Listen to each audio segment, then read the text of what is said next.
Your car is unsafe. You're going to crash and die. Hey everyone, how's it going? So, what do I want to talk about today? You're actually riding home with Kenny. So, shops will use scare tactics to try to convince you that you need work done on your car. I never agreed with scare tactics. I don't like them. There's no reason for them, but there are shops that do that. Now, I can tell you, having 5 daughters and a son, women have a tendency to be taken advantage of way more than men do. It happens to both, but shops tend to target women more, especially dishonest shops. That's because they think they don't know any better. Well, at least my girls, they know they can call me when they have a problem. 2 of my girls already have husbands that are A-level technicians themselves, so it's very rare that they have to bring their cars anywhere because their husbands do their work for them. But it does happen, occasionally whatever happens and they have to go someplace. I see it all the time. People come in, oh, this other shop told me I need ball joints, and my other shop told me I need brakes, and this other shop told me I need this, that, the other thing. We had a new customer come in that had brought their car to another shop, and ironically, the other shop just recently closed its doors. So the other shop, at their last oil change, told them, you need brakes. You're going to need brakes all the way around. Do you want us to do it now while it's here? And she was like, well, no, I don't have time to do it right now. Can it wait till my next oil change? I don't have that kind of money, the $1,000 or whatever it was going to be. And they're like, well, if you really need to wait till your next oil change, just make sure you don't go more than 3,000 miles because it's unsafe. Okay, all right. So now she's got it in her head. But she thinks, okay, I can go 3,000 miles. So 3,000 miles is up. She goes to the other shop. Their doors are closed. They're done for. So she Googles, a reputable shop in our area, and she comes across us.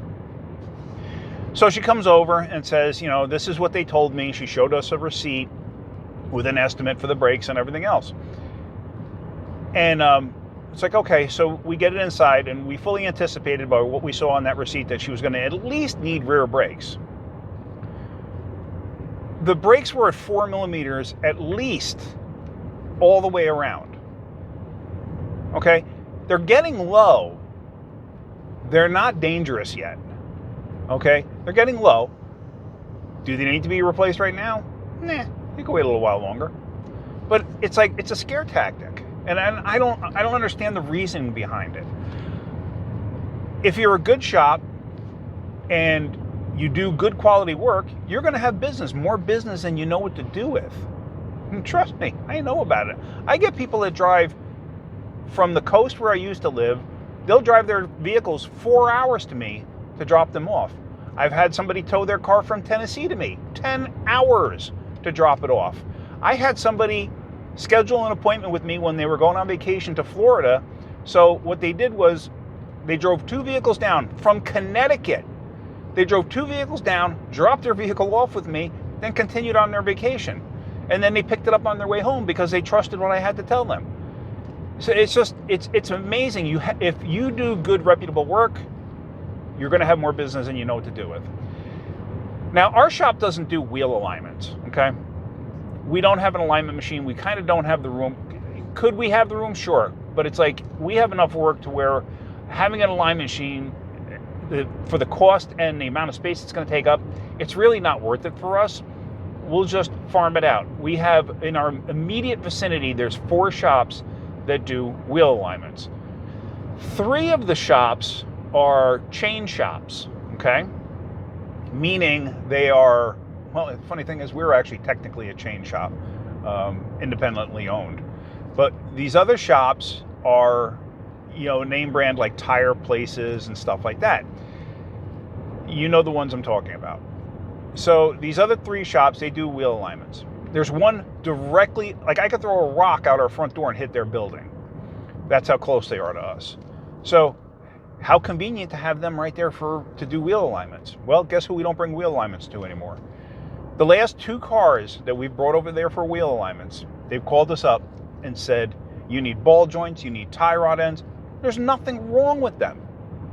There's an independent shop near us that we started bringing our vehicles to because they do wheel alignments. The only problem with that is it takes them a while to get it done. So we have to anticipate it being there for a day, which is fine. I'd rather do that than bring it to one of these guys where it's some Joe Blow who doesn't know what he's doing that does a wheel alignment. And usually they do what's referred to as a tow and go.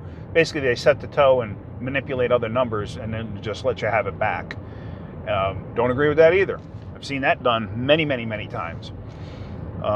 Because setting the toe is usually the easiest part of the wheel alignment. Usually when you have to set what's called camber and caster, that's a little more difficult. Now, if you're wondering what that is, if you ever look at the back of, say, like a Honda Pilot, like one that's like 10 or 15 years old, you'll notice the tops of the rear tires are kind of tipped in towards the body. So they're kind of like leaned in like this. That's negative camber. So that will wear tires. That's just a suspension design on those cars. It's not an issue or a problem with them. Sometimes it's weak springs in the back that creates that. But if you ever get behind an older Honda Pilot or Honda Ridgeline, take a look. You'll notice it. They are kind of tipped in. But where I wanted to go with this too is you want to keep yourself educated.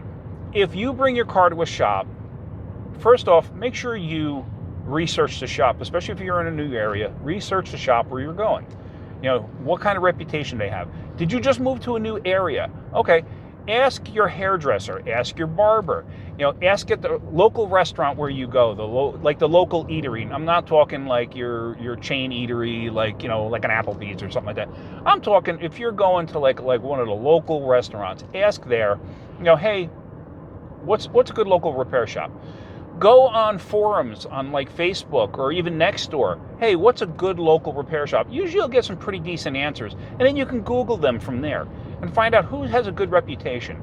Now, when you go into a shop, like so let's say you come to my shop and you don't know you need brakes, and I get your car in and I'm like, oh shoot, this thing needs brakes. I'm gonna come out to you and say, hey, you need brakes, it's gonna cost X amount. I want you to say to me, show me what's actually wrong with my car, and I'll be more than happy to show you what's wrong with your car. If you go to a shop and they're not willing to take you out into their shop to show you what's wrong with their car, with your car, you go to another shop, okay? There's something wrong there. Even if they say, oh, it's insurance regulations. Yeah, it's insurance regulations keeping you from going in a shop. But if you're going in there to inspect your car, that's fine. There's nothing wrong with that.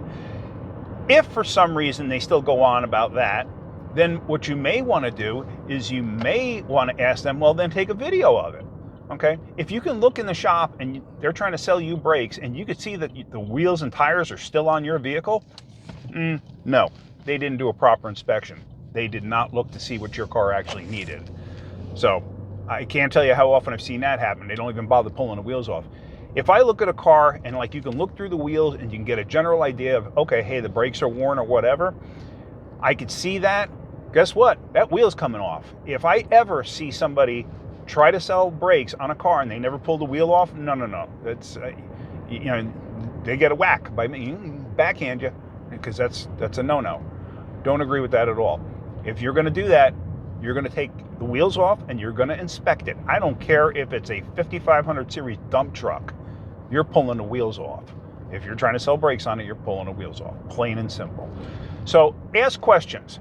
An honest, reputable shop, an honest, reputable mechanic will be more than happy to show you. I'm always happy to educate my customers. I'm always happy to show my customers, hey, this is what's wrong with your car.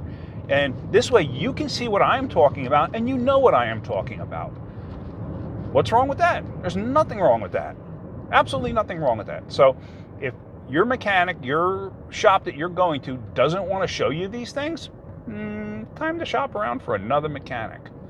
So anyway, I just thought I'd share that with you. I thought that was some good information to have.